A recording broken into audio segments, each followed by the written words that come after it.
ayaw ko na rin maririnig sa inyo, no? Kasi kung ikaw po, no, ay si Pani Casimero at ikaw si Casimero, sa nakita mo sa huling laban, ikaw na tatanungin ko. Ikaw na tatanungin ko. Kung ikaw yung si Casimero or Fanny Casimero o trainer ni Casimero, sa huling laban, anong masasabi nyo? Eh, kasi naman, si Kinusuke Kameda, takbo ng takbo. Wala yan, duwag yan. Takbo ng takbo, kaya nanalo. Totoo ba yun o hindi?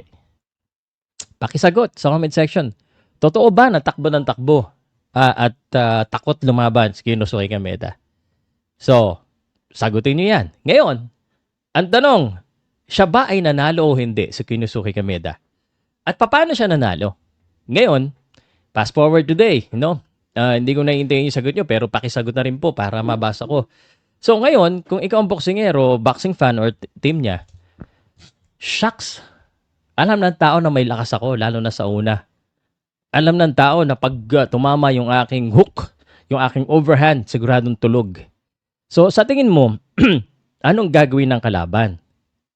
Siyempre tatakbuhan ka talaga. Ngayon yung mga fans, ayaw yan, no? Ito, usually yung mga fans na ganyan na ayaw, syempre, Pilipino tayo, sanay tayo sa bakbakan. Pero tanggapin natin na ito po ay isang strategy ng boxing na napaka-boring, agree ako sa inyo.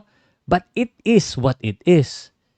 So, kung ikaw ay fan ni Casimero, dapat, ang nangyayari kasi, wala yan kasi tumakbo kaya natalo. Dapat mahipagbakbakan. Kung tunay na magaling yung idol nyo, dapat at this stage, kailangan mag-adjust na siya ng kanyang style. Kailangan mas matuto siya. Isa siya sa pinakamagaling na boksingero. Pero dapat matuto siya mag-cut. Siguro naman, kilala natin lahat si Michael Jordan.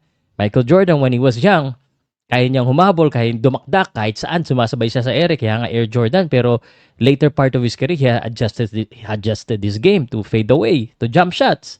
So, the same way with Casimero, hindi naman lagi kang bata, no?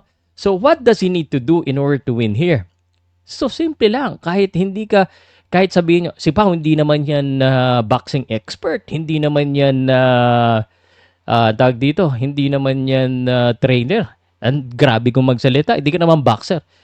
Kahit hindi ka boxer, kung matagal kang boxing fans at naiintindihan mo ang boxing, alam mo, mag-agree ka sa akin na in order to win, yan ang kailangan talaga na diskarte. So, coming into this fight, General Casimero needs to learn how to put Misokoshi on the rope. At yan ang sa tingin kong gagawin niya. Naniniwala naman ako kaya niya kasi sabi ko nga guys, hindi niya to kalibel. Hindi niya to kalibel. Baksak to sa tingin ko, ha? So, cut the ring and need to corner. So, yan po yung katotohanan. Diyan sa laban na yan. Now, let's move forward.